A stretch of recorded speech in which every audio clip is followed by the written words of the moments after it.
I'm Sophie from France, and my story, you'll have to see to believe. My life was brilliant. I grew up in a vineyard and my parents worked super hard to make it a worldwide success. Even though they were super busy, they made sure I got the best things in life.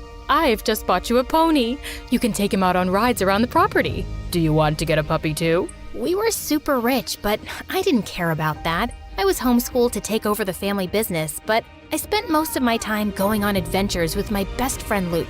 He was the son of our surveyor, Mr. Durand, and a major scaredy cat, but he never said no to my crazy plans, even when they landed us in trouble. Come on, Luke, let's go to the lake and search for sea monsters. Are you crazy? We'll catch a cold, and besides, it's against the rules. Rules schmools. If there was a rule against sneezing, your head would explode from keeping them in. And you'd pick your nose just to tick people off. No, we're not going to the lake, and that's final. But I never took no for an answer. So I jumped over the fence and went running towards the lake. And poor Luke had to follow. But I stopped short when I saw a couple of village boys throwing rocks at a beehive. Hey, leave those poor bees alone. What's it to you, princess? Go back to your stupid grape juice farm. Sophie, we need to head back now. No, you should go back to school and learn how important bees are for the environment.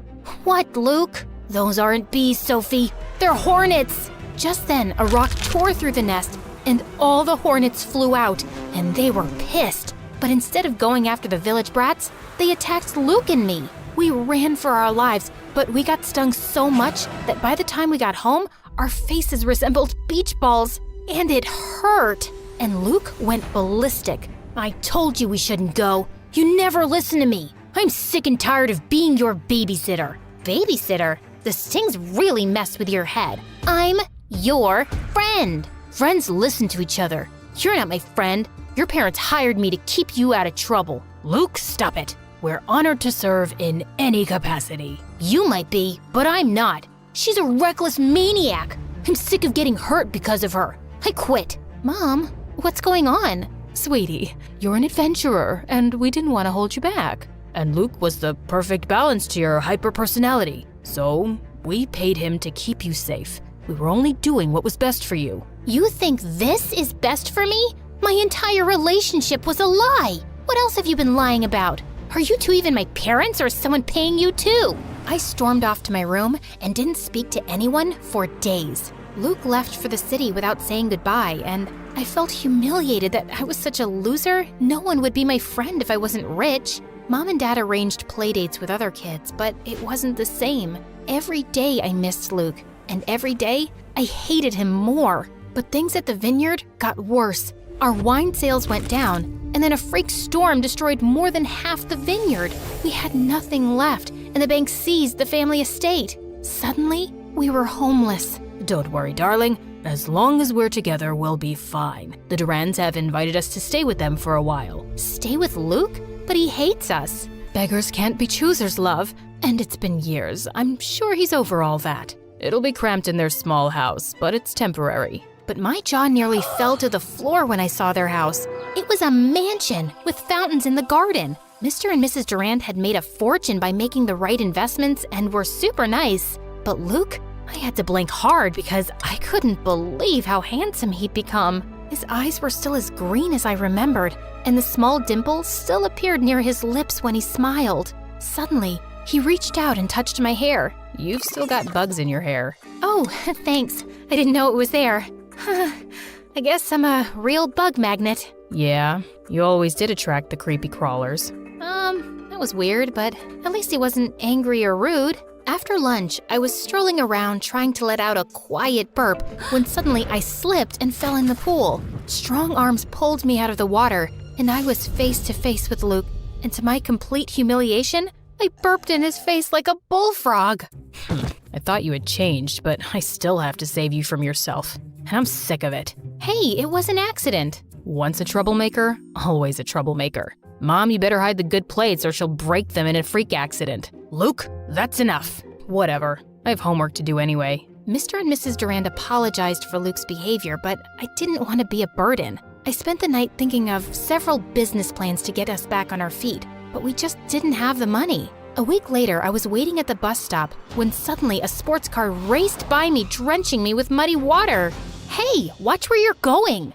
I am so sorry. I didn't see you there. You're headed to school, right?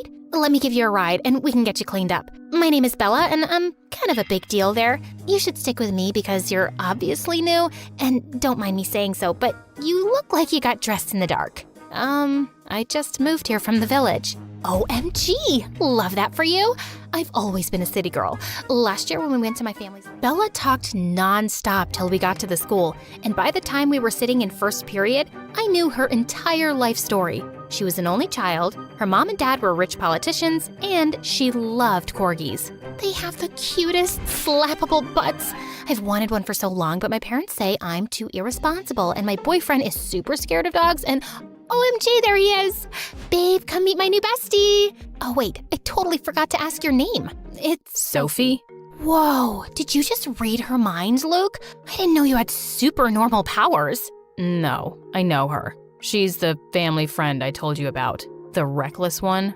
Even turtles look reckless to a chicken like you. Guys, do you know what this means? We can be besties together! Bella was the sweetest girl imaginable. She didn't care whether I was rich or poor. She just liked me for me and took me everywhere with her, even on dates. Oh, wow, babe, this is such a cute bracelet. But you know I'm allergic to pink. But it looks so cute on you, Sophie. Oh, I'm squishy. You should totally have it. Bella, you're crazy. Luke got this for you. I don't mind. See? Our boyfriend doesn't mind. Put it on her, Luke. Our boyfriend? What was going on? My skin tingled as his fingers touched my skin, and Luke stared into my eyes. He was oddly sweet when we weren't at home. And rather than get jealous, Bella clapped and cheered. They were the weirdest couple I'd ever met. But Bella thought I was the weird one. What do you mean you've never read Shakespeare? I was only taught things that would help me run a vineyard. Like, that is hollyroot and will help you with fevers. And that thing you're taking a selfie with is poison ivy. Yikes! Hey, you should make TikToks. OMG, this is the best idea I've ever had. We can go on nature walks, and you can talk about what's poisonous and what isn't. Incredibly, Bella's idea was a hit. I went viral, and people in school started calling me Nature Girl. I even started getting sponsors, and one day, my fans challenged me to participate in MrBeast's Squid Game. The contest was tough, and as expected, many people joined the fight. I did my best to win the game, but I lost during the tug of war. Still, it was the best adventure I had ever done. I made tons of new friends as well. Not to mention, seeing MrBeast personally is the coolest. My heart jumped when I saw him heading my way. Hi there. Thank you for joining our version of Squid Game. You were great. Thank you, MrBeast.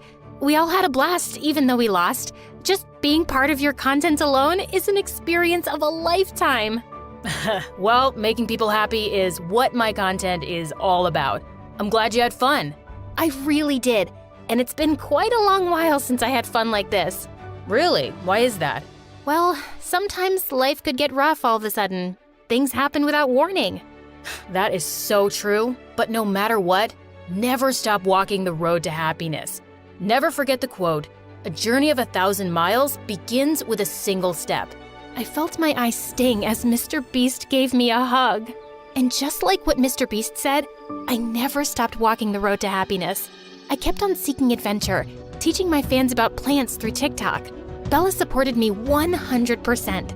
Eventually, the money I got from my sponsors were used to set up a small grocery shop in the city. And little by little, we were saving up to move out. Life was getting better, but Luke's behavior at home was getting worse and worse. He was rude to his parents and ignored them all the time. One time, Mrs. Durand asked them to pass the bread, and he accidentally dumped them all on the floor. What is wrong with you? That's no way to behave with your parents. You have no idea what you're talking about. Stay out of it, please. This isn't you, Luke. You used to be so sweet and caring, even if you were pretending. His eyes softened, but then he shook his head and pushed past me. I'm not the boy you used to know. It's okay, Sophie. It's just a phase. I didn't get what his problem was. He had everything he could ever want. Loving parents, a roof over his head, and a great girlfriend. But things with Luke and Bella were getting weirder. The old feelings were coming back and made me nervous. So when Dad announced we'd be moving to our own apartment at the end of the month, I was relieved, but also bittersweet. Late one night, I was packing up my things for the move when I heard footsteps on the roof. I freaked out and picked up a baseball bat to investigate. There was so much crime in the city. We never had this problem in the village. What if there was more than one burglar? But it was only Luke.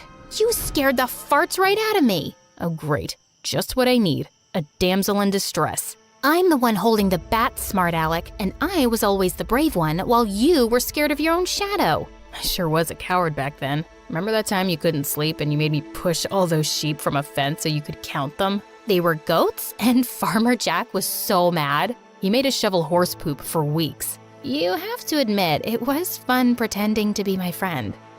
I was never pretending. He looked at me like there was so much he wanted to tell me, but he couldn't. His lips were so close, and my heart beat like crazy. I wanted him to say more, but I also wanted him to shut up and kiss me. But Luke pulled away suddenly, looking angry. Forget it. You won't understand. Had I almost kissed my best friend's boyfriend? What was wrong with me? It was a good thing we were moving out in a few days anyway. On our last day in the house, Mr. and Mrs. Durand held a farewell party for us. They invited all their friends, including Bella and her parents, and held a mini promotion of our little grocery store and even showed my videos on a big screen. Luke looked handsome in a suit, but I had to look away. I still felt guilty about the other night and confused by his hot and cold attitude. But suddenly, he was standing right in front of me. Hey, wanna dance? I shouldn't. Why? Do you think you'll trip and fall? No. Then come on. He whirled me onto the dance floor, and I felt like I was dancing on air. It was magical and thrilling.